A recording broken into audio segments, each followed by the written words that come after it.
Kuya Rob, hindi makapaniwala sa nalaman tungkol kay Bianzi.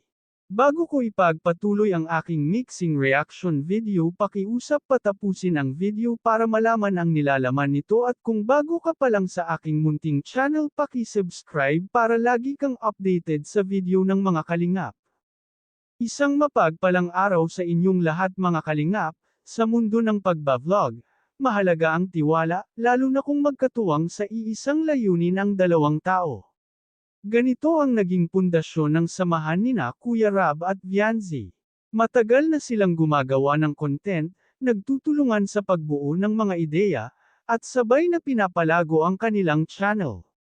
Para kay Kuya Rob, si Bianzi ay hindi lamang beneficiary katuwang sa trabaho, kundi isa ring taong pinagkakatiwalaan niya ng lubos.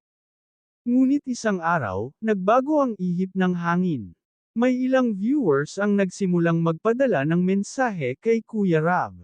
Ayon sa kanila, may ibang vlogger na nagbablog kay Bianzi. Ito ay isang vlogger na gustong laging kinokontent si Bianzi.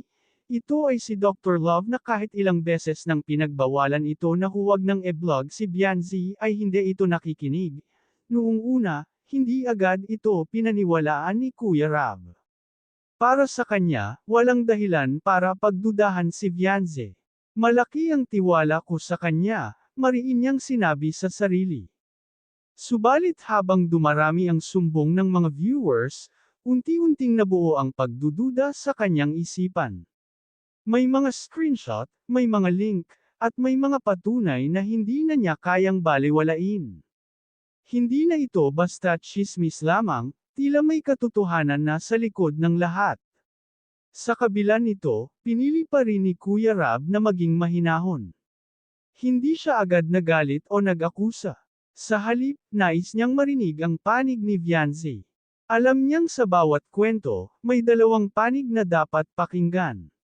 At sa mundo ng pagbablog, kung saan nakikita ng publiko ang halos lahat, ang tunay na laban ay hindi lamang sa content, kundi sa integridad, katapatan, at tiwala sa isa't isa.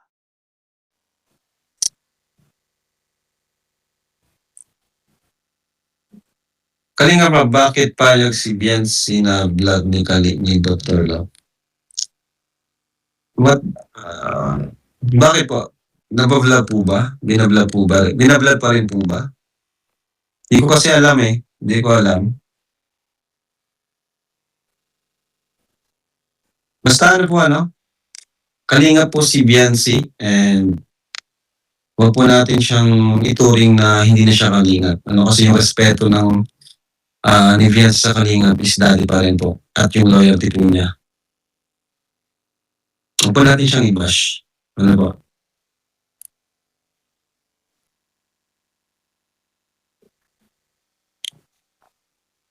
Mahirap po kasing maiwasan yan kasi magkapit-bahay po sila eh.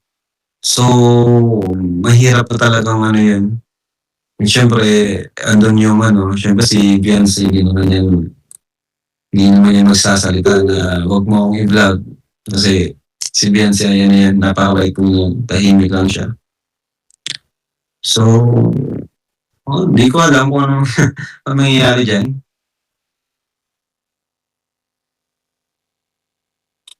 Wala tayong magagawa na dyan.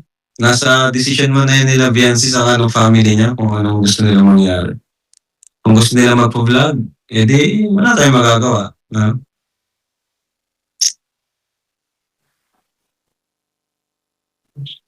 Basta tayo, focus lang tayo ngayon sa natin.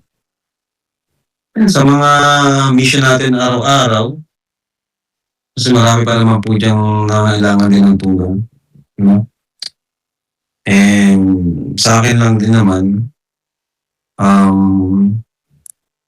syempre, ayoko lang na magkaroon ng gap between sa family ni Bianzi at sa akin. Yun lang ayoko mawala.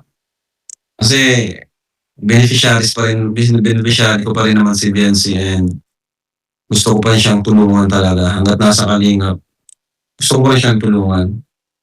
Sa totoo lang, yung mga plano natin kay Bianzi is, naka-ready na talaga eh. Diba kagaya ng plan, yung ginawa natin kay Carla, bigyan natin ng YouTube channel, yun. Pero sa ngayon, hindi pa right time para gawan natin ng channel si Viancy. Sa ngayon ano kasi, um, nasa ano pa, nasa kasagsagan pa ng, bashing and mga kanya-kanyang kuro-kuro. Tapos 'di ba nga, ngayon pa lang na wala siyang channel, ang gulo-gulo na. Paano pa nagkaroon siya ng channel, mas lalong nahirapan. So, sa ngayon hindi pa ito yung tamang panahon para gawan natin siya ng YouTube channel. Kung sana hindi nagkaroon ng gulo, 'no, matagal na nating ano, ginawan, 'di ba?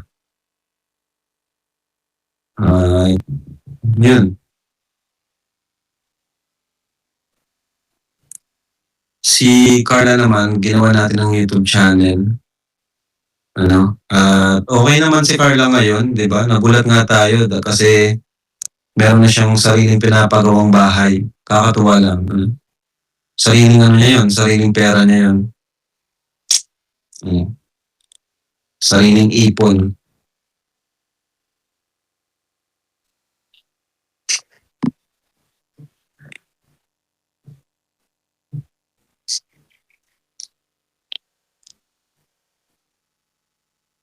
Bakit kasi issue pa sa inyo, siyempre may pinaabot ang sponsor kay Vian at Doc Love.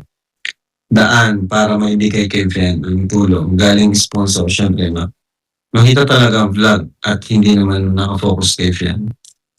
Ayun.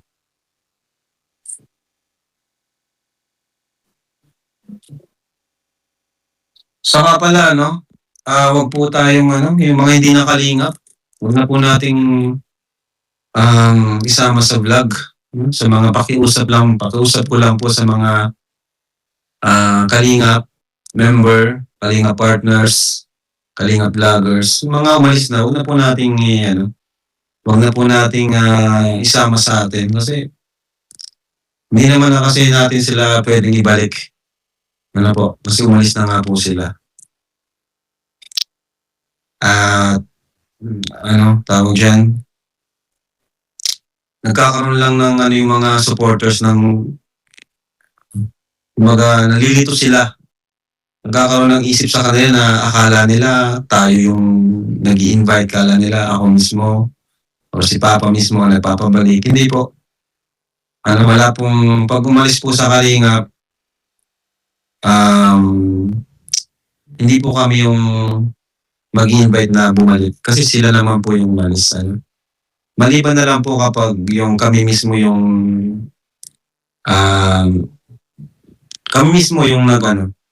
nagpaalis, no? Kagaya ni example si Rachel, 'di ba?